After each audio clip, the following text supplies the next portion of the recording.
A river's path is not written in stone. Throughout history, entire civilizations have risen and fallen with the turning of a single waterway. This is the story of a force more powerful than any army, a geological drama that erased empires from the map. We are going to uncover how rivers changing direction triggered some of history's most profound collapses, from the Indus Valley to ancient Mesopotamia. By the end, you will understand a hidden pattern behind the fall of great societies, a pattern with urgent lessons for our world today. How did a shift in a river's course dismantle a thriving city? What forgotten clues lie buried in the silt of ancient riverbeds? When you think of a lost civilization, what do you believe was its true undoing? These rivers were not merely features on a map but the very heart of civilization. They pumped life into the land, a constant, flowing source of water for drinking and bathing, and their annual floods deposited layers of rich, fertile silt that turned barren plains into the world's most productive farms. Imagine the Nile, a ribbon of green winding through a vast desert, its predictable flooding creating a stark contrast between the lush river valley and the arid sands. This was not just a convenience, it was the foundation of a society's entire existence. The river was a highway, the cheapest and most efficient way to move goods, people, and ideas across vast distances. It was a spiritual force, with cultures worshipping river gods and weaving the water's flow into their creation myths. This profound connection meant that every aspect of life, from the farmer planting his seeds to the king collecting taxes, was tied to the river's rhythm. But this intimate bond came with a hidden danger. A civilization that builds its entire identity on a single, powerful force of nature becomes incredibly fragile. The very ingenuity that allowed them to thrive, the complex canals and irrigation networks, created a system so perfectly tuned to the river's current behavior that even a small, unexpected change could throw everything into chaos. The river gave life, but it also held the ultimate power to take it away. But this delicate balance between civilization and river was always at the mercy of forces far greater than any human king. The ground beneath our feet is not as solid as it seems. A single, powerful earthquake can fracture the land, lifting one section and lowering another, creating a new, lower path that the river is compelled to follow. In a flat, sprawling floodplain, a seismic shift might carve a new channel in a matter of days, leaving the old one to wither into a barren scar on the landscape. Volcanic activity can be just as dramatic, with lava flows creating natural dams that block a river's path, forcing it to pool into a new lake or spill over into an entirely different valley. These geological events are sudden and violent, rewriting the map in a span of time that is terrifyingly brief for the people who depend on the river's constancy. More gradual, yet equally devastating, are the shifts driven by climate. A prolonged drought can slowly drain a river, reducing a mighty flow to a feeble trickle incapable of reaching its delta. Conversely, the rapid melting of glaciers can unleash catastrophic floods that scour the riverbed and burst through its banks, permanently altering its course. The failure of seasonal monsoons, a lifeline for so many ancient cultures, could starve a river system for years, causing its channels to silt up and become unnavigable.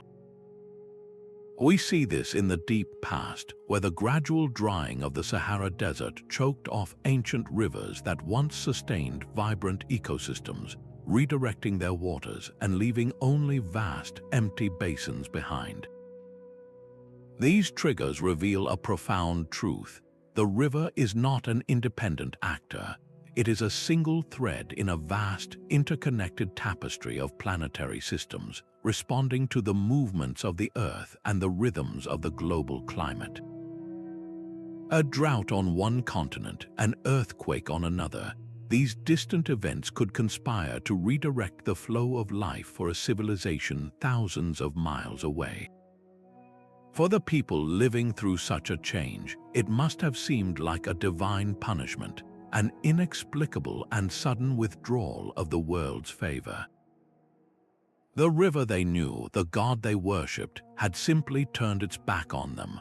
What they could not see were the invisible geological and climatic gears turning against them, setting the stage for a collapse that would echo through the centuries. The silence of the Harappan civilization speaks volumes. Across a vast territory spanning modern-day Pakistan and northwest India, its great cities like Mohenjo-Daro and Harappa stood as marvels of the ancient world. They boasted sophisticated urban planning with grid-like streets, advanced drainage systems, and public baths that rivaled those of Rome 2,000 years later. Their people developed a complex writing system that to this day remains undeciphered, a language lost to time. This was a society of immense stability and reach, its influence stretching from the shores of the Arabian Sea deep into the Indian subcontinent. And then, around 1900 BC, it all began to unravel. The archaeological record shows a slow but unmistakable fade. Cities were not sacked by invaders but were gradually abandoned.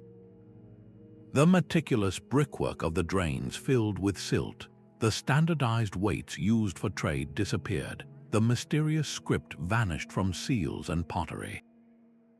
For a long time, historians searched for a single catastrophic event, a war or a plague, to explain this quiet collapse, but the evidence on the ground pointed to a different, more insidious culprit.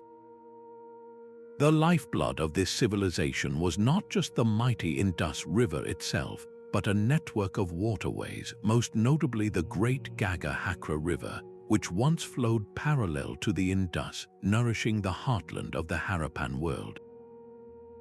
Geological studies now reveal that the region is seismically active. A significant tectonic event, an uplift of the land, likely occurred during the civilization's peak. This geological shift acted like a tilting table, subtly changing the gradient of the land. The Gaga-Hakra River, which had flowed reliably for centuries, found a new, steeper path to the sea. Its waters were gradually stolen, diverted away from the settlements that depended on them. Imagine the slow dawning of this crisis. A canal that once brought water to a field now runs dry.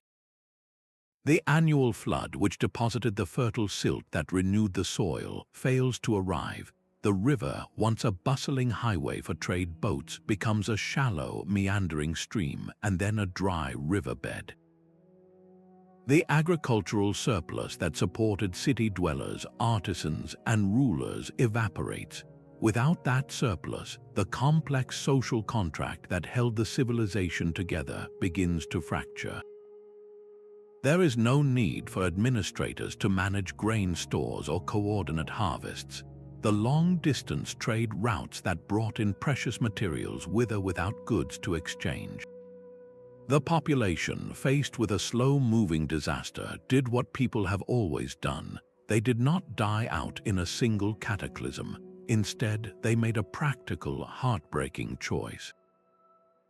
They abandoned the grand, brick-built cities that could no longer be sustained and migrated eastward toward the more reliable waters of the Ganges River basin.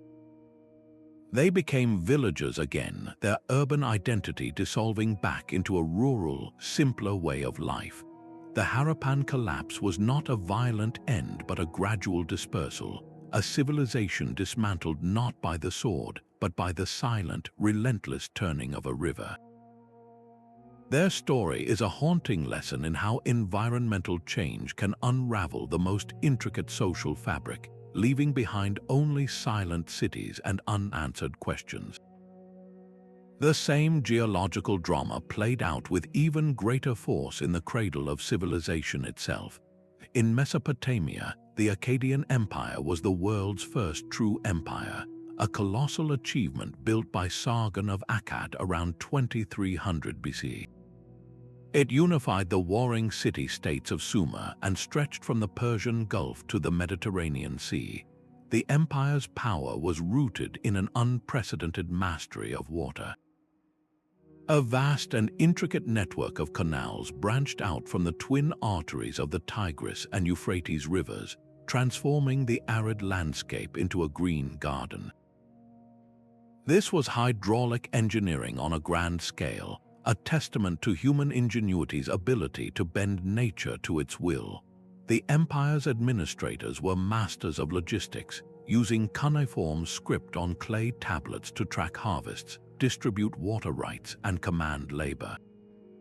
For generations, this system produced immense agricultural wealth, supporting a standing army, a centralized government, and monumental architecture. The empire seemed unshakable, and then, around 2200 BC, it shattered. The collapse was swift and merciless. Cuneiform tablets from this period do not speak of invading armies, but of a far more terrifying enemy. They describe a creeping disaster, a great dryness that settled over the land. The tablets tell of fields turning white, not from frost, but from a crust of salt. This was salinization, a silent killer that the empire's own irrigation systems had unintentionally invited. In a hot, dry climate, when water is channeled onto fields and then evaporates, it leaves behind the mineral salts it carried from the earth. Over decades, these salts accumulate in the soil, poisoning it, making it impossible for wheat, the empire's staple crop, to grow. The very canals that brought life were now delivering a slow death to the farmland. But the problem was even bigger than bad farming practices. A larger climatic shift was underway, a mega-drought that gripped the entire region. The regular, life-giving floods of the Tigris and Euphrates became unreliable. Some years the waters barely rose. In other years they might arrive at the wrong time, or with not enough force to flush the accumulating salts from the fields. The rivers themselves were changing. The immense amount of silt they carried, the same silt that created the fertile land in the first place, began to clog the very canals the Akkadians depended on. Without constant, labor-intensive dredging, the channels silted up, becoming shallow and useless. The empire's complex water distribution system, once its greatest strength, became an impossible burden to maintain. As the water failed, so did the harvests. Famine spread through the heart of the empire. The central authority in Akkad could no longer collect the grain taxes that funded its army and bureaucracy. The social contract broke down. City-states that had been unified under a single emperor now turned inward, fighting each other for control of the dwindling water supplies. The world's first empire did not fall to a foreign conqueror. It collapsed from within, starved and fractured by the failure of the water system it had so brilliantly engineered. This is the profound irony of Akkad. Their greatest triumph, the control of water, became the instrument of their downfall when the natural world presented them with a challenge their technology could not solve. They had mastered the rivers, but they could not master the climate. Deep in the steamy jungles of Central America, the Maya built a civilization of staggering intellectual and architectural achievement. Their great cities, like Tikal with its towering temples piercing the forest canopy, were hubs of a complex society sustained by a delicate dance with water. Unlike the vast, open floodplains of Mesopotamia, the Maya lowlands presented a unique challenge. Water was not a constant, generous presence but a seasonal prize. For half the year, heavy rains filled rivers like the powerful Usumacinta, but this was followed by a long, punishing dry season. The Maya response was a masterpiece of adaptation. They constructed intricate networks of canals to divert water and built vast artificial reservoirs carved right into the limestone bedrock to hoard every precious drop through the months of drought. This system allowed populations to flourish in the heart of the jungle, supporting the artisans, astronomers, and nobles who raised stone cities to the gods. But this carefully engineered balance was terrifyingly fragile. A series of prolonged droughts confirmed by climate records from lakebed sediments began to grip the region around the 8th century. The rains became less reliable and the dry seasons stretched longer. The rivers that fed their canals, like the Usumacinta, carried less water each year. The reservoirs, the very lifelines of the cities, began to shrink and stagnate. Meanwhile, centuries of intensive agriculture and deforestation caused severe soil erosion. With every rain, more silt washed into the waterways, clogging the carefully built canals and reducing the capacity of the reservoirs. The system was breaking down from both ends, starved of inflow and choked by sediment. What followed was a desperate struggle for survival that tore the social fabric apart. Hieroglyphic inscriptions on monuments, once boasting of royal lineages and military victories, begin to tell a different story. They speak of conflicts between city-states, of raids and warfare. These were not wars of conquest in the traditional sense. They were water wars, violent scrambles for control over the few remaining reliable water sources. The authority of the divine kings, who were believed to communicate with the gods and ensure the arrival of the rains, crumbled as the droughts persisted. How could a king claim a divine mandate when the reservoirs remained empty? The social contract, like the land itself, dried up and cracked. One by one, the great ceremonial centers were abandoned. The elite classes, the engineers and scribes, simply left. The population dispersed, migrating toward the coasts or to areas with more reliable springs. The jungle did not slowly reclaim the cities, it swallowed them whole. The Maya collapse is a powerful cautionary tale about a civilization that succeeded brilliantly in managing its environment for centuries, only to be undone when that environment changed beyond the limits of its design. It shows that even the most advanced systems are vulnerable when the natural rhythms they depend upon shift irrevocably. These silent, abandoned cities are our first and most powerful clue. But how can we be so certain that a river's path, erased for thousands of years, was the true culprit? The evidence is not written on crumbling walls but buried deep in the earth itself. Archaeologists and geologists act as detectives, using a powerful toolkit to read the landscape's forgotten history. They drill long, cylindrical cores into the soil, extracting a vertical timeline of sediment. Each layer tells a story. A thick band of coarse sand and gravel speaks of a powerful, fast-moving river. A switch to fine, dark silt indicates a slow, meandering stream or a floodplain. A layer of salt crystals or cracked mud reveals a period of intense drought. By analyzing these cores, scientists can reconstruct a precise sequence of environmental change, matching wet periods with times of prosperity and dry spells with societal decline. From the ground, the investigation moves to the sky. Satellite imagery and aerial photography can detect what the human eye on the ground might miss. The ghost of an ancient river, known as a Paleo channel, often leaves a faint imprint on the surface. Different vegetation might grow in the moist, fertile soil of an old riverbed, tracing a sinuous green line across a dry plain. In some cases, the topography itself holds the memory. A long, curved depression, sometimes filled with water as an oxbow lake, is the unmistakable signature of a river that once bent in a great loop before changing course and cutting a straighter path. These features are like scars on the land, showing exactly where the life-giving water once flowed. Now take this detective work back to the Indus Valley. Geological surveys have mapped the extensive Paleo channel of the Gaga-Hakra River, a massive dry bed that runs parallel to the Indus. When archaeologists plot the locations of major Harappan settlements, they find a stunning correlation. Dozens of cities and towns are strung along this long-dead riverbank like pearls on a vanished string. The largest urban centers are positioned at what would have been strategic confluences or bends in the river, ideal locations for trade and control. This is not a coincidence, it is tangible proof.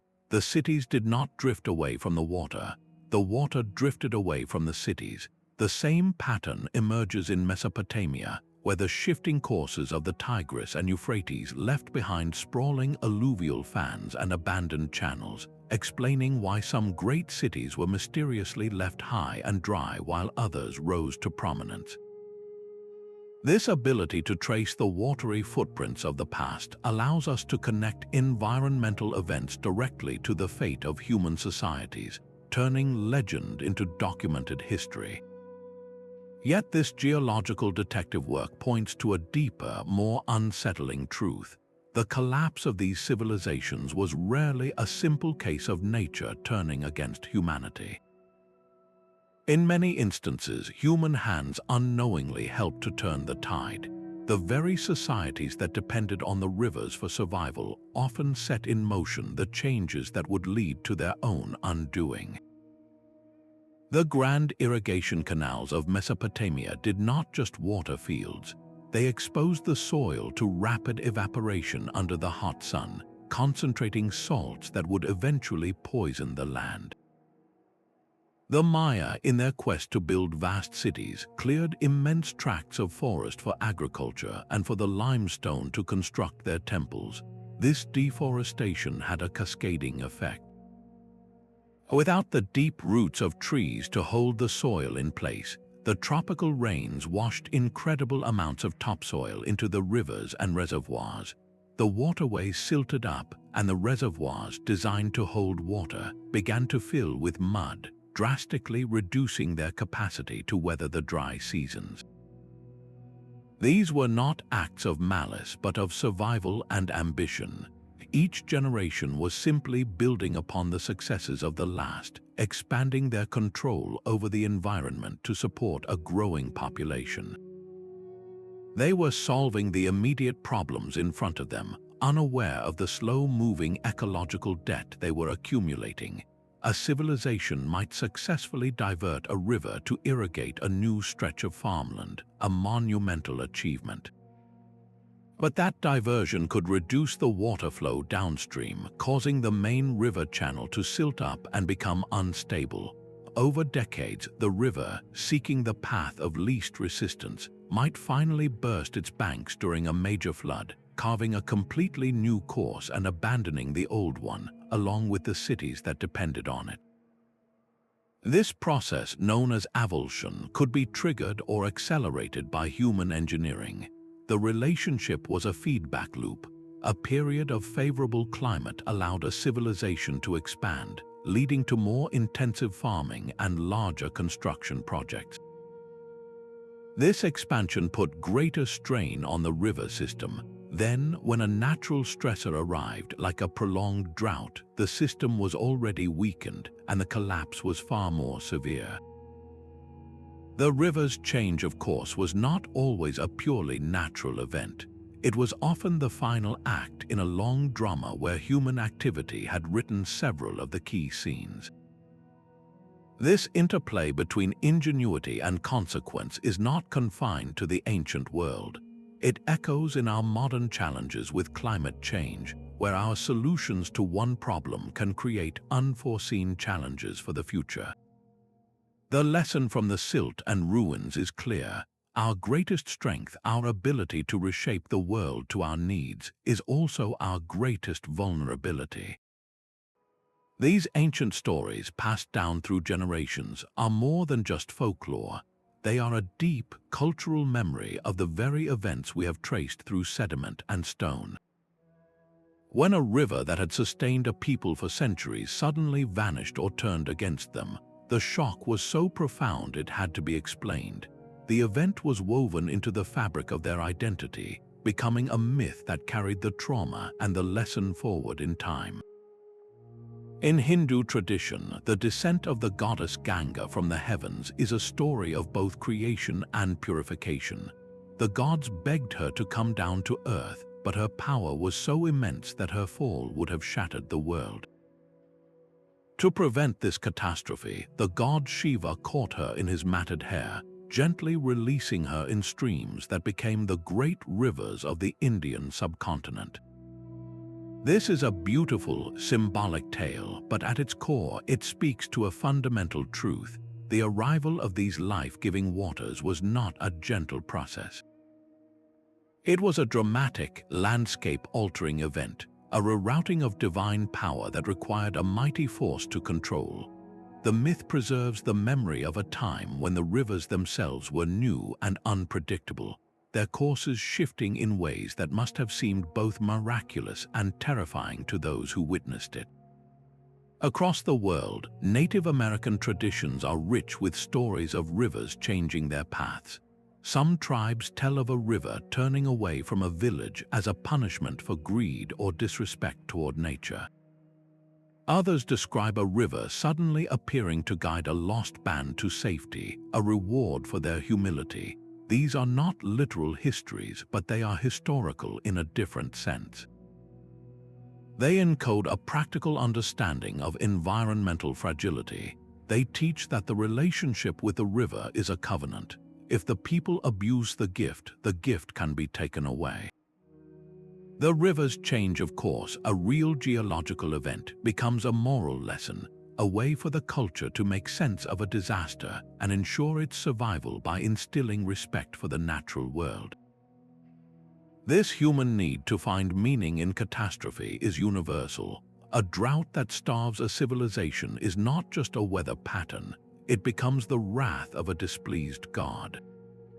A river that abandons its channel is not just a shift in sediment load, it becomes the flight of a river spirit. By transforming a random geological event into a story with purpose, our ancestors regained a sense of agency.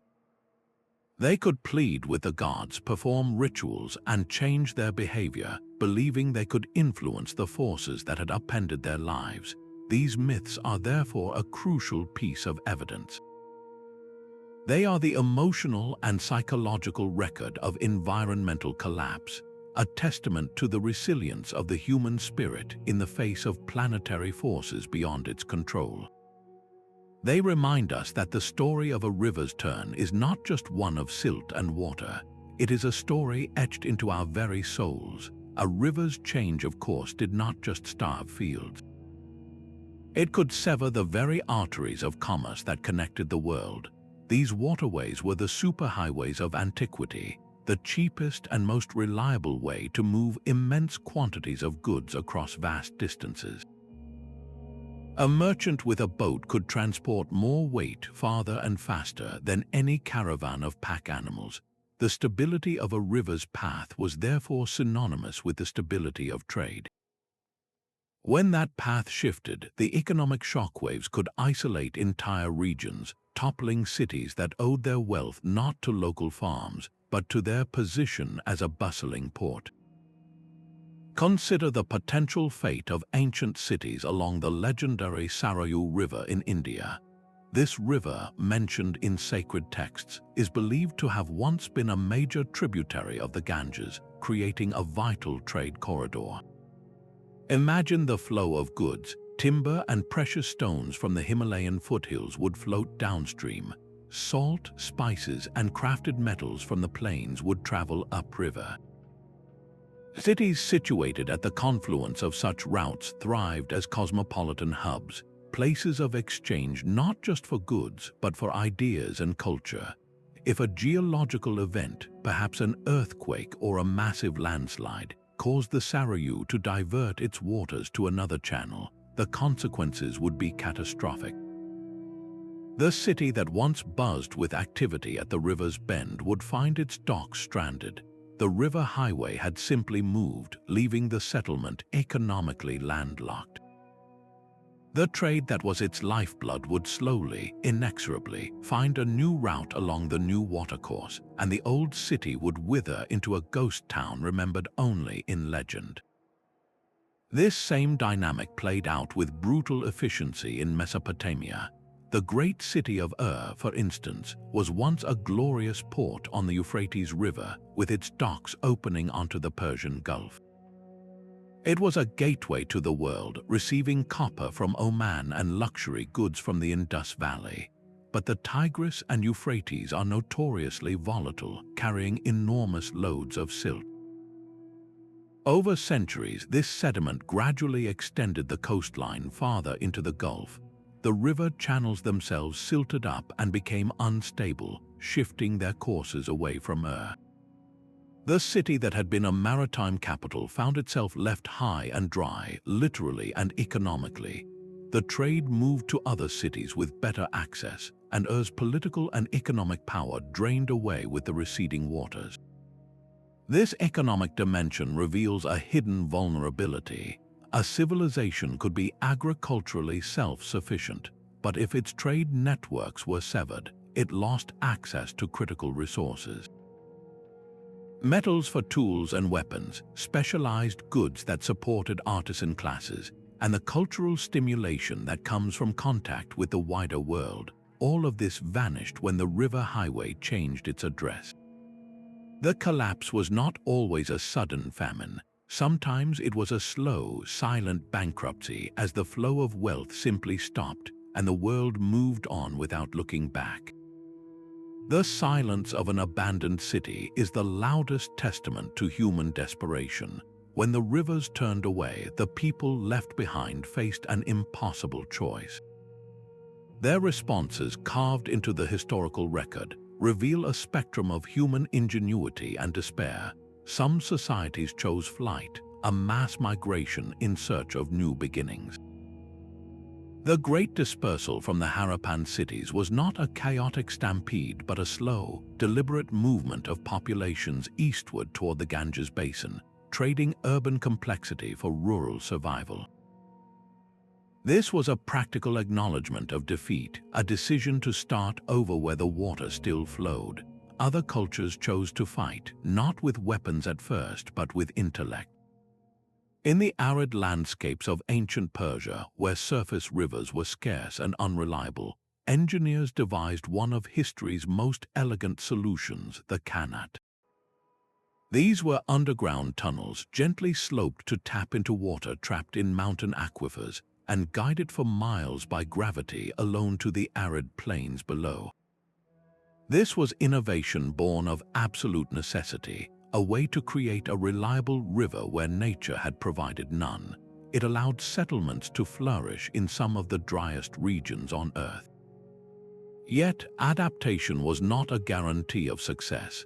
In the American Southwest, the ancestral Pueblones, who built intricate cliff dwellings into canyon walls, faced prolonged droughts that parched their carefully managed lands. As water sources dwindled, the cooperation that had defined their society began to fracture.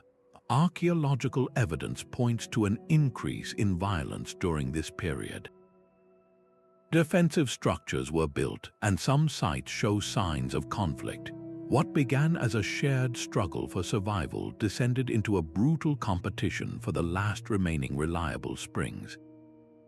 This tragic turn shows that when a resource becomes scarce enough, the social contract can evaporate faster than water from a dry riverbed. These varied responses, from migration to technological breakthrough to conflict, are not just ancient history. They form a blueprint of human behavior under environmental stress. The choice between collaboration and confrontation, between moving on or digging in, is a dilemma that repeats itself whenever the foundations of life are threatened. The true test of a society may not be how it thrives in times of plenty, but how it chooses to survive when the river of fortune runs dry.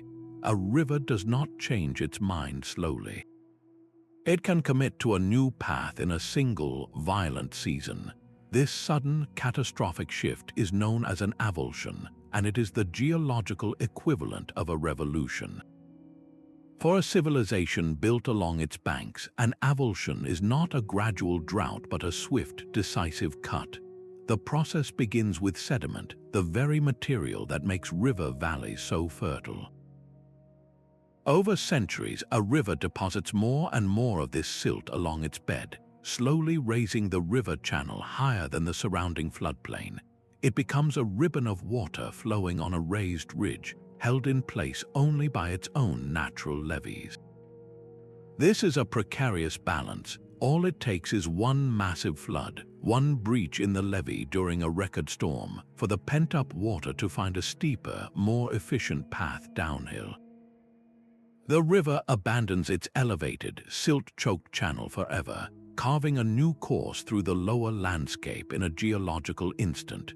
Geologists now map these avulsion cycles with precision, recognizing the immense risks they pose to the modern world. The Mississippi Delta, for instance, is a ticking clock. The river's current path is artificially maintained by a vast system of levees and control structures, forcing it to stay in a channel that nature would have abandoned long ago. But the sediment that once built the delta is now trapped behind dams upstream, causing the land to sink and erode. Scientists warn that a major hurricane could overwhelm the system, triggering an avulsion that would send the Mississippi rushing down a new course, perhaps toward the Atchafalaya River, devastating the economy and ecology of the region. In Bangladesh, where the mighty Ganges and Brahmaputra rivers meet, millions of people live on a floodplain shaped by constant, smaller avulsions. Their lives are a testament to the relentless power of rivers to redraw the map, a power that ancient peoples knew all too well. Historically, an avulsion could rewrite a civilization's destiny overnight. A thriving city-state, its wealth built on the rich soil of a river's annual flood, could wake up one year to find the floodwaters never arrived. The river had chosen a new path dozens of miles away. The land that was once a breadbasket would slowly transform, the irrigation canals drying up, the soil losing its fertility without the annual gift of fresh silt. Conversely, a region that was previously arid could be suddenly blessed. A river's new course could turn a desert into a verdant paradise, inviting new settlement and the rise of a new power, while the old centers of culture were left as dusty monuments to a forgotten geography. This is the double-edged sword of avulsion. It is a destroyer of worlds, but also a creator of new ones. For the people living through it, however, it felt only like an act of God, an inexplicable and total withdrawal of the foundation upon which their entire existence was built. Understanding this science transforms the fall of empires from a vague mystery into a tangible, physical process. It connects the decisions of kings and farmers directly to the slow, inevitable buildup of sediment and the sudden, terrifying force of floodwaters. The forces that redirected the rivers of the past were often set in motion by global climate shifts. A stark example is the 4.2 Kiloyear event, a period of intense aridity that gripped the planet around 2200 BCE. This was not a local drought but a worldwide climate anomaly that dried up monsoon rains and starved river systems from the Nile to the Indus. It was during this very period that the Akkadian Empire crumbled and the great cities of the Indus Valley were abandoned. The lesson is chillingly clear. Civilizations do not exist in a vacuum. They are deeply embedded in the planetary climate system, and when that system hiccups, the consequences ripple through every river and every field. Today, we are living through another planetary scale shift, one driven by human activity. Modern climate change is accelerating the melt of glaciers that feed major rivers like the Ganges and the Yangtze, while altering precipitation patterns in ways that make floods more destructive and droughts more prolonged. The parallels are not just academic, they are a warning. Our modern civilizations, with their megacities and global supply chains, are built upon the same fragile premise as Akkad or Harappa, a reliance on predictable water sources. The difference is one of scale. Our interconnected world means a drought in one breadbasket region can cause food shortages across the globe. A major river avulsion today would not simply displace a few ancient city-states. It could disrupt the economies of entire nations. The wisdom from the ruins is not that we should abandon our cities, but that we must build with a new kind of humility. The ancient Maya mastered water storage, but their system was too rigid to withstand a prolonged climate shift.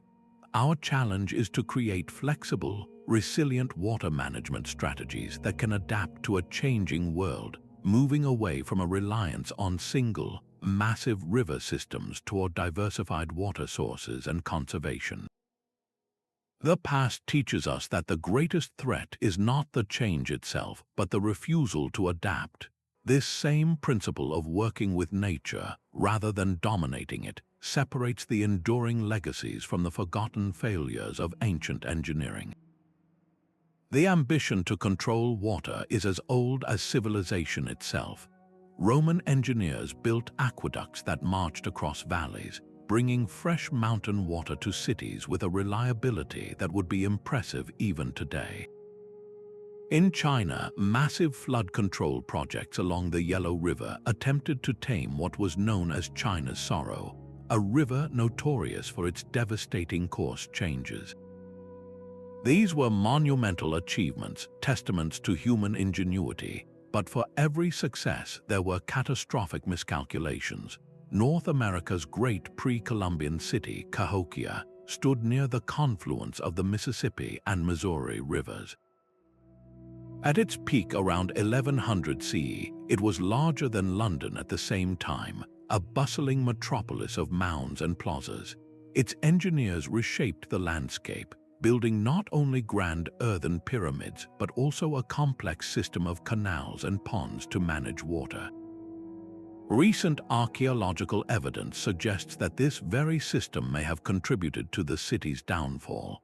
The extensive earthworks, designed to control flooding and improve drainage, likely altered the local hydrology in unforeseen ways. By clearing vegetation for construction and digging canals, they may have increased soil erosion. A major flood, amplified by these man-made changes, could have inundated the city's core, wiping out crops and homes. The carefully managed water system, intended to protect Cahokia, might have instead made it more vulnerable, turning a natural event into a societal catastrophe.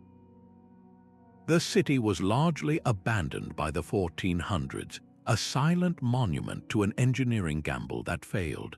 Contrast this with a water management system that has lasted for over 2,000 years.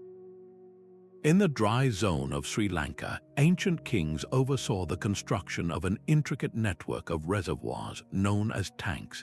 These were not simply dams. They were part of a sophisticated cascading system.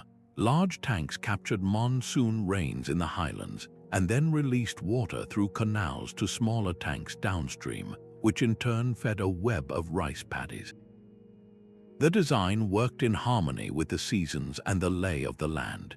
It recharged groundwater, prevented erosion, and created a sustainable agricultural landscape that supported a flourishing civilization for millennia. The key difference is profound. The Sri Lankan system was designed to slow water down, to store it, and to distribute it gently, mimicking the natural functions of a watershed. It was adaptive and resilient. The lesson from these contrasting stories is not that technology is futile, but that the most successful technology humbly follows nature's lead.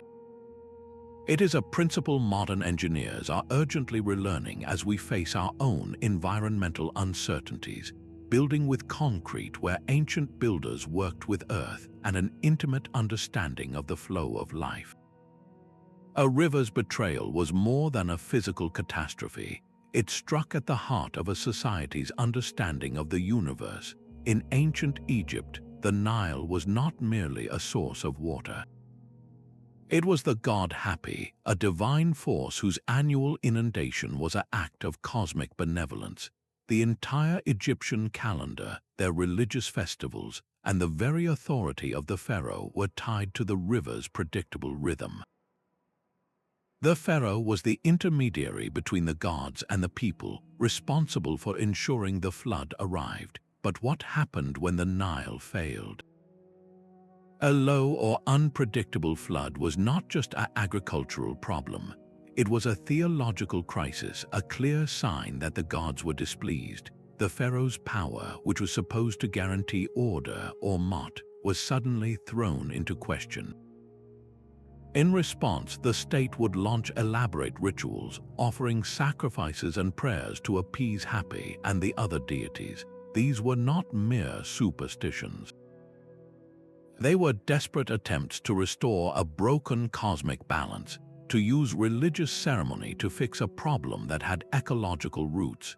The stability of the kingdom depended on the people's belief in the pharaoh's divine connection, and a failing river could shatter that belief, potentially leading to social unrest and the collapse of dynasties. This pattern repeated itself across the world. In the Andes, pre-Incan cultures like the Moch viewed their landscape as a sacred reflection of the cosmos. Mountain peaks were gods, and the rivers that flowed from them were life-giving veins connecting the spiritual and human realms. A sudden shift in a river's course, or a prolonged drought that dried it up, would have been interpreted as a profound cosmological imbalance. Perhaps an important mountain deity had been angered, or the rituals performed by the priests had failed. The response was often to intensify religious observance, building new temples or offering greater sacrifices. Yet, if the environmental crisis persisted, the failure of these rituals could lead to a collapse of faith in the entire religious system. The priests and rulers lost their legitimacy because their promised connection to the divine no longer produced the necessary results. The crisis moved from the fields into the minds of the people, eroding the spiritual glue that held the society together. This intersection of ecology and belief shows that a river's change of course did not just destroy harvests. It could dismantle entire worldviews. When the natural world behaves in ways that contradict a culture's deepest beliefs, it forces a painful choice. Either the beliefs must adapt, leading to religious innovation and new interpretations of the gods, or the society risks a spiritual decline that mirrors its material collapse. The soul of a civilization is as vulnerable to environmental shock as its granaries. A river's turn was therefore a crisis of meaning, challenging humanity to find new ways to understand its place in a world that had suddenly become unpredictable. A single altered current could unravel the entire tapestry of a civilization. The initial failure of agriculture was merely the first domino to fall. As crops withered in the fields, the specter of famine began its slow march through the cities. This was not just a shortage of food, it was the collapse of the state's economic engine. The granaries that funded armies, paid bureaucrats, and supported great building projects stood empty. A ruler cannot command loyalty from soldiers with empty bellies, nor maintain authority over a population starving in the streets. The central government, its tax base evaporated, found its power shrinking to the walls of its own palace. Local governors and military commanders, once loyal, now had to fend for themselves, often turning against the crown in a desperate scramble for the remaining resources. This internal fracture was an open invitation. Neighboring tribes or rival kingdoms, perhaps less affected by the environmental shift, would see a once mighty empire now weak and divided. The armies that once guarded the frontiers were recalled or had simply disbanded, leaving the borders porous. Invasion was often the final, brutal blow to a society already dying from within.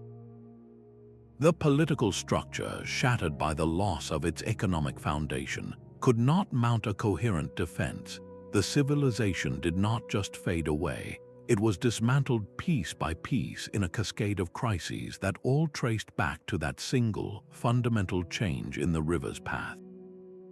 We see this tragic sequence with stark clarity in the long history of China's Yellow River. Known as China's Sorrow, this river carries a tremendous load of silt, which has historically raised its bed high above the surrounding North China Plain. For millennia, dynasties attempted to control it with complex systems of dikes and levees, but this created a precarious situation. The river flowed like an elevated highway held in place by artificial walls. A major breach was not a matter of if, but when. In the late 19th century, such a catastrophe contributed to the downfall of the Qing dynasty, but the pattern is ancient.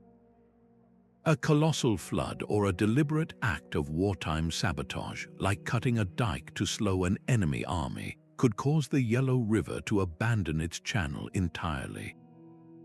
The resulting avulsion would unleash an inland sea of water and mud, swallowing thousands of square miles of farmland. Entire populations were displaced overnight, becoming desperate refugees. The government, expected to maintain the dikes and provide disaster relief, would be overwhelmed. The loss of life and the destruction of infrastructure crippled the economy, while the mass migration of homeless people destabilized the social order. The mandate of heaven, the philosophical basis for a dynasty's right to rule, was intrinsically linked to its ability to manage water and ensure stability.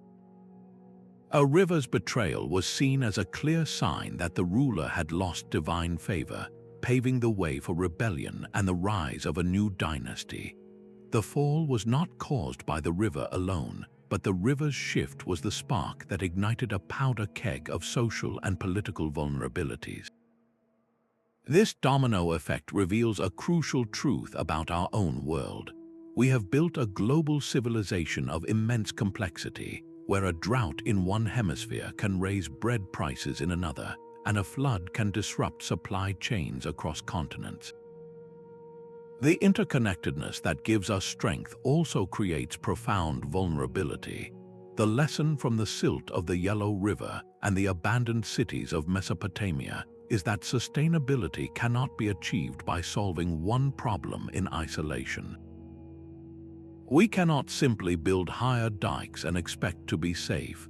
We must think holistically, understanding how water management connects to agriculture, energy, trade, and social stability.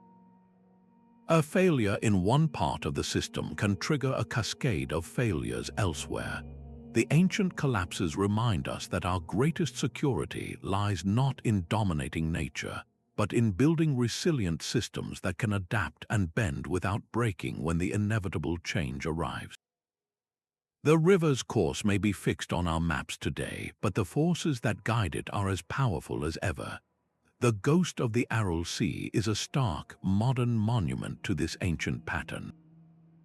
In the mid-20th century, Soviet engineers executed a plan of breathtaking scale, diverting the two great rivers that fed the Aral Sea, the Amu Darya and the Sadarya, to irrigate vast deserts for cotton farming.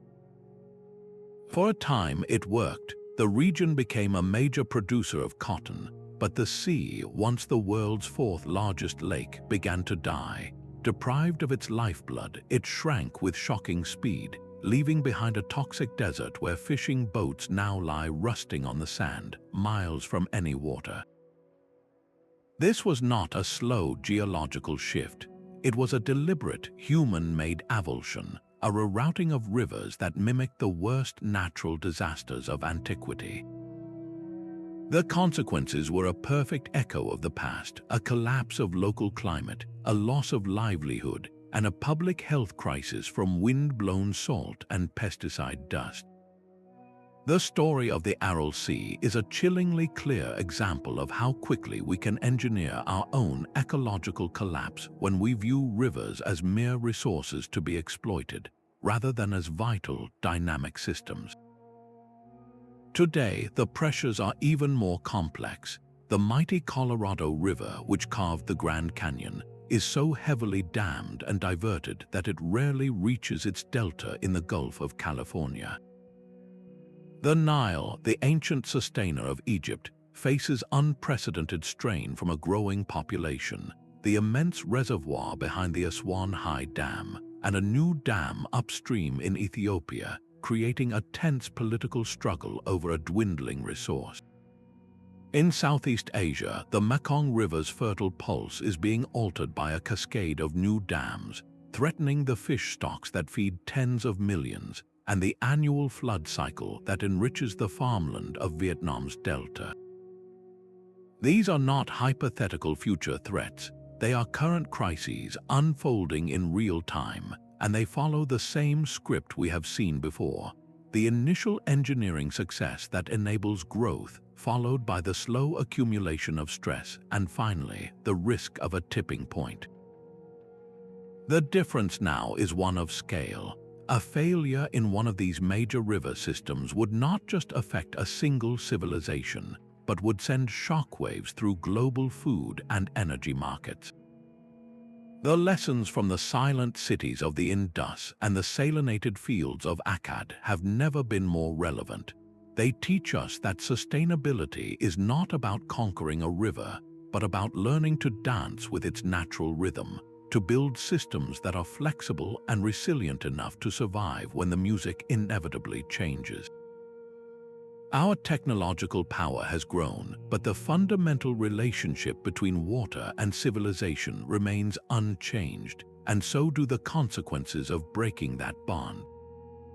Yet the story told by silt and sediment is not the only version of history. Within the academic world, a vigorous debate continues to swirl around the true causes of these great collapses.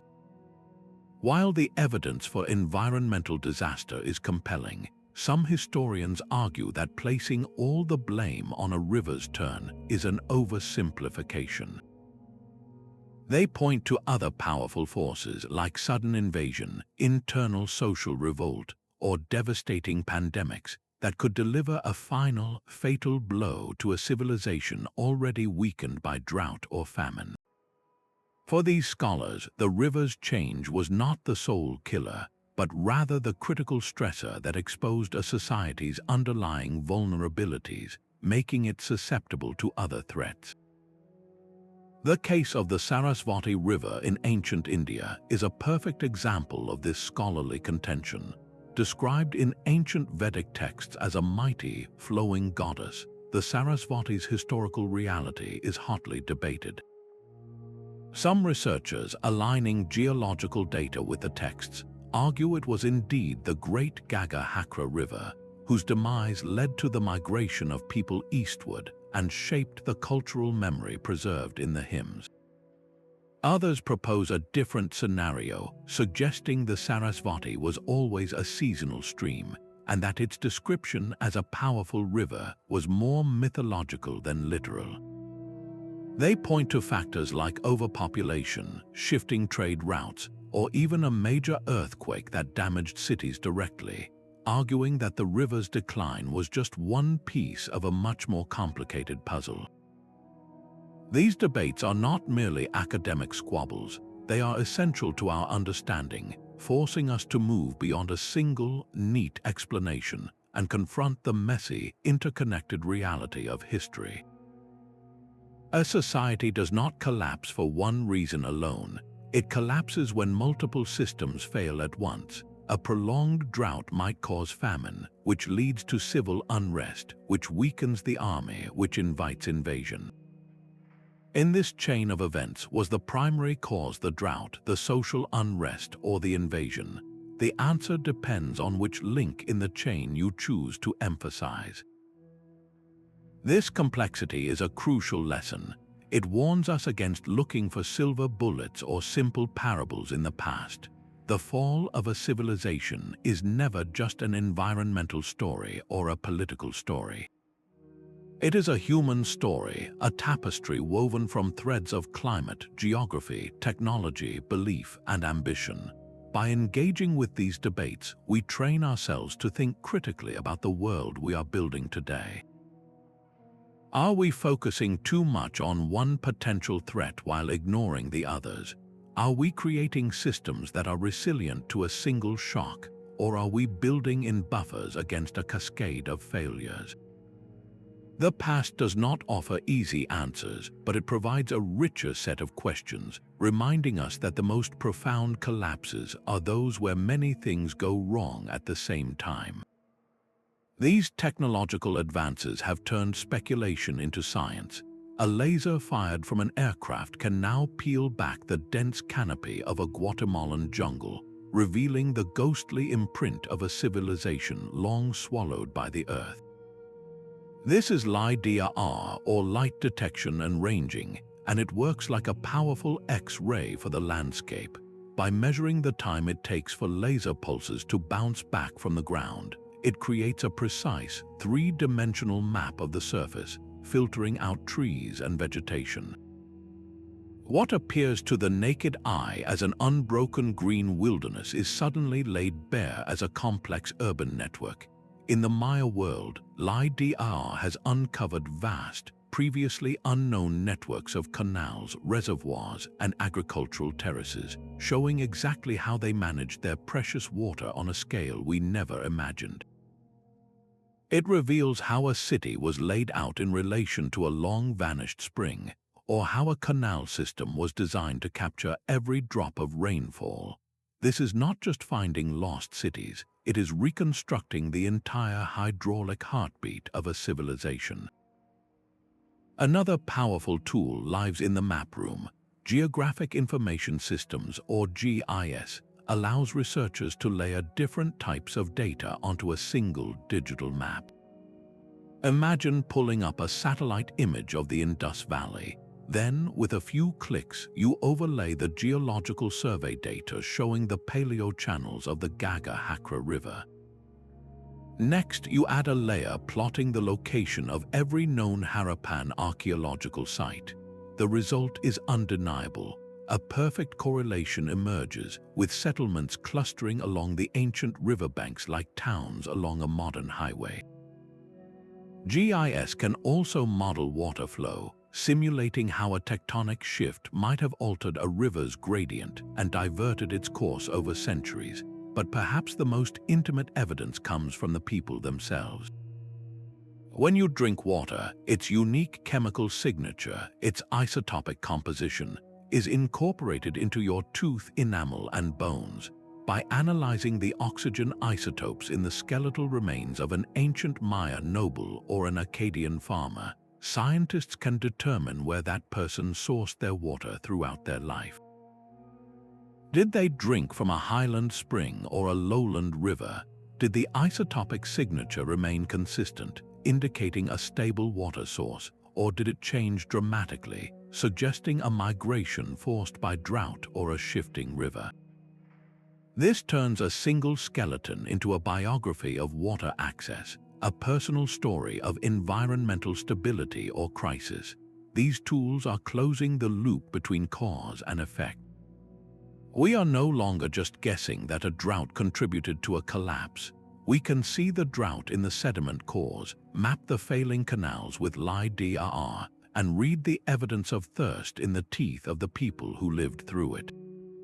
This convergence of technologies is forging a new kind of historical detective work, one where the silent testimony of the land and the bones can finally speak, confirming the old stories written in silt and stone.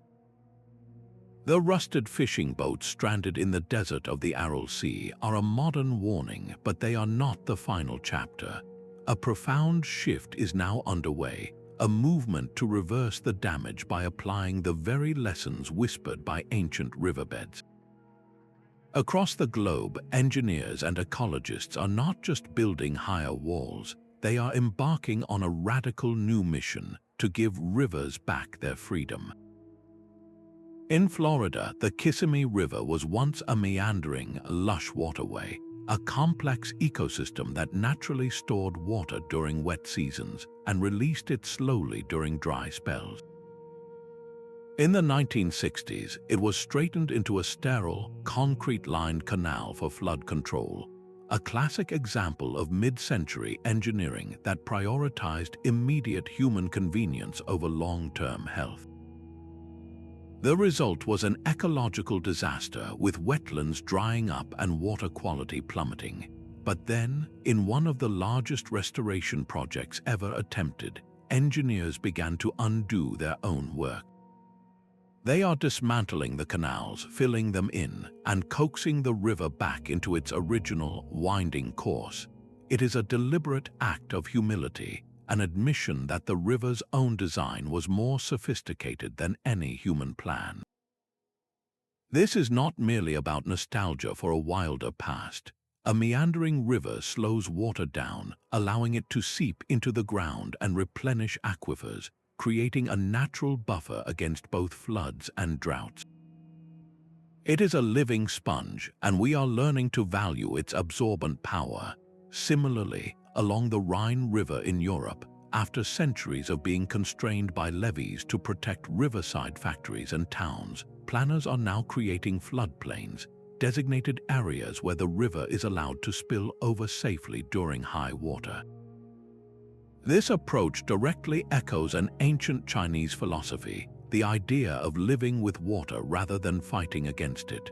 For millennia, Chinese farmers practiced a form of sustainable coexistence, building their homes on higher ground and allowing the fertile lowlands to flood seasonally. They understood that a river's power could not be eliminated, only accommodated. Modern restoration projects are translating this ancient wisdom into 21st century practice, using technology not to dominate nature, but to understand it better and work within its rhythms. By studying historical maps and sediment cores to learn how a river behaved before we altered it, we are not trying to recreate a museum piece. We are seeking a blueprint for resilience, a way to build societies that can bend with the river's flow instead of breaking against it. This proactive approach turns the tragic lessons of collapsed civilizations into a hopeful, actionable strategy for the future, proving that our relationship with the planet's lifeblood can be one of partnership, not conquest. The true devastation of a river's betrayal was measured not just in empty granaries, but in the hollowed-out spirit of a people. A society can endure famine if its will remains unbroken, but what happens when the very foundation of its reality crumbles? Anthropologists see in these collapses the fingerprints of profound collective trauma. The river was not just water, it was a calendar, a map, a deity. Its sudden silence would have felt like a cosmological abandonment, a sign that the gods had turned their backs or that the universe itself was broken. This psychological shock could manifest as a deep societal despair, a paralysis that made recovery impossible. Yet, human history is also a story of incredible mental resilience. In the face of such existential threats, some communities did not simply give up. They forged new meanings. The crisis became a crucible for cultural revolution. We see this in the archaeological record where the collapse of one great civilization is often followed, after a period of darkness, by the emergence of entirely new religious ideas and social structures. People who watched their world dry up might abandon the gods who failed to bring rain, turning instead to new beliefs that offered different explanations for suffering or promised salvation in an afterlife. This is not just a shift in ritual, it is a profound psychological adaptation, a way for a traumatized population to make sense of their catastrophe and find a reason to carry on. It is the mind's desperate, brilliant attempt to heal a wound that the land could not. This dimension forces us to see these ancient people not as statistics in a collapse, but as human beings grappling with grief and fear on a scale we can barely comprehend. Their story is a mirror. How would our modern communities, so reliant on predictable systems, respond to a similar rupture? Our resilience will be tested not only by our stockpiles of food and water, but by our capacity for mental flexibility, our ability to find hope and purpose when the familiar world vanishes. The ultimate survival skill may be the courage to reinvent our story. The true cost of a river's turn was tallied not just in lost harvests, but in the silent bankruptcy of entire trade networks. A thriving port city could find its docks stranded miles from the new watercourse, its economic purpose erased almost overnight. Consider the fate of Miletus, a powerhouse of ancient Greek commerce on the coast of what is now Turkey. Its wealth was built on its magnificent harbors, bustling with ships carrying goods from across the Mediterranean. But the very river that fed its prosperity, the Meander, carried a heavy load of silt from the Anatolian plateau. Over centuries, this sediment steadily choked the city's bays, pushing the coastline farther into the sea. The deep water harbors that had welcomed trading vessels slowly transformed into useless, shallow marshes. Miletus was not sacked by an enemy army, it was suffocated by its own geography. The trade routes that were its lifeblood simply moved to a city with better access, and its political influence drained away with the receding waters. This was a slow-motion economic collapse where the infrastructure of commerce, the ports and warehouses, became monuments to a vanished prosperity. Yet the story is never one-sided. While one city declined, another might rise. A river's new course could carve out a fresh delta, depositing rich, fertile soil perfect for agriculture and creating a new, strategic coastline for trade. The sudden appearance of such a landscape could shift the center of economic gravity, empowering a new regional power almost overnight. This duality reveals a crucial truth about environmental change. It is not a simple villain. It is a powerful, amoral force that dismantles one opportunity while simultaneously assembling another. The real impact lies in how societies respond. Does a community have the flexibility to adapt, to move its economic activities to the new riverbank? Or is it so deeply invested in the old path that it cannot change course? These economic twists reshuffled the deck of human fortune for centuries, determining which cultures would flourish and which would fade into the footnotes of history, all based on the unpredictable whims of flowing water. The river's power did not only shape empires, it flowed directly into the human imagination. For millennia, artists and writers have stood on its banks, trying to capture the awe and terror it inspires. In the plays of William Shakespeare, the River Thames is more than a setting. It is a character, a force that carries both royalty and commoners, reflecting the flow of fate itself. Across the world, Indian miniature paintings depict goddesses like Ganga descending from the heavens, their divine forms intertwined with the sacred waters that gave life to the land. These works are not simple landscapes, they are profound attempts to understand a power that was both generous and merciless, a force that could bestow abundance or erase a city without warning. This creative impulse becomes especially poignant in the wake of disaster. After a civilization faltered, its artistic expression often shifted dramatically. Archaeologists find evidence in the silent language of pottery. A vibrant, complex style used by a thriving society might be replaced after its collapse by a simpler, more utilitarian design. The intricate patterns celebrating a river god vanish, replaced by rougher, quicker forms. This is not a loss of skill, but a change of heart. The art reflects a society that has turned inward, its priorities narrowed to sheer survival, its worldview forever altered by the trauma of loss. Oral traditions carried this memory for generations. The epic poems of many cultures contain echoes of great floods or vanishing rivers, stories passed down around campfires long after the cities were dust. These tales transformed a geological event into a moral lesson, a way to process the inexplicable. Why did the river leave us? Perhaps we were proud. Perhaps we failed in our duties. By weaving the disaster into a story, our ancestors found a way to live with the memory, to give a shape to their grief and a warning to their children. This creative response adds a vital, emotional layer to the dry facts of sediment cores and fallen walls. It reminds us that these collapses were not just statistical events. They were human experiences felt as deeply as any personal tragedy and processed through the timeless languages of art and story. The silent lessons of history are now a blueprint for survival. We have seen the ruins left by a river's turn, but the true imperative is to prevent new ones from joining them. This begins with a fundamental shift in our relationship with water, moving from domination to a dynamic partnership. The ancient city of Petra, carved into rose-colored cliffs in the heart of a desert, offers a stunning example. Its inhabitants did not try to conquer the arid landscape with massive, centralized dams. Instead, they mastered the art of capturing every drop.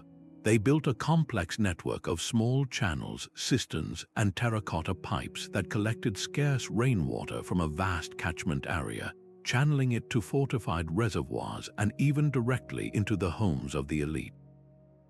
This was a decentralized, resilient system. If one channel was damaged by a flash flood, others would continue to function. It was a triumph of working with the environment, not against it, and it allowed a magnificent city to flourish in one of the driest places on Earth. This ancient wisdom directly informs the most forward-thinking policies today. Instead of relying solely on colossal, brittle infrastructure, modern water management is increasingly focused on integrated, nature-based solutions. Protecting and restoring wetlands, for instance, is not just an environmental goal. Wetlands act as natural sponges, absorbing floodwaters during storms and slowly releasing that stored water during droughts. They are the planet's kidneys, filtering pollutants and recharging groundwater supplies. Similarly, policies that promote conservation agriculture, such as planting cover crops and reducing soil tilling, help the land itself retain more moisture, reducing the need for intensive irrigation and preventing the toxic salinization that doomed Mesopotamian fields. Regulating the extraction of groundwater is equally critical, as many of the world's major aquifers are being drained far faster than they can be replenished, creating a silent crisis beneath our feet. Yet technology and policy alone are insufficient. The most resilient systems are those rooted in strong, engaged communities. When local populations are involved in water management decisions, they become stewards, not just consumers. They possess invaluable knowledge about local conditions and can respond to changes with a speed and nuance that a distant bureaucracy cannot match. This combination of smart policy, appropriate technology, and community ownership creates a powerful buffer against uncertainty. It builds societies that can adapt, that can bend without breaking when the inevitable environmental shock arrives. The goal is not to prevent rivers from changing altogether, an impossible task, but to create a world flexible enough to change with them. By learning from the ghosts of Harappa and Akkad, we have the opportunity to write a different ending, one where human progress flows in harmony with the ancient, powerful rhythms of the earth. These ancient voices from the silt and stone are not calling out a warning of inevitable doom. They are offering a profound lesson in humility. The fall of the Harappan cities and the Maya temples was not a failure of intelligence, but a failure of adaptation to a changing world. Their stories teach us that true resilience is not about building higher walls against nature, but about learning to bend with its flow. Our relationship with the life-giving waters of this planet must shift from one of domination to one of deep respect and intelligent cooperation. As we confront our own era of climate uncertainty, these historical mysteries become an urgent guide. They inspire us to act with wisdom, to value sustainability over short-term gain, and to build systems that are flexible enough to endure. The river of time continues to flow, and we now hold the responsibility to navigate its currents with care. Thank you for exploring these deep currents of history with me. If this journey has given you a new perspective, please share your thoughts in the comments below. By learning from the past, we can work together to ensure our own story does not become another silent city on a forgotten riverbank.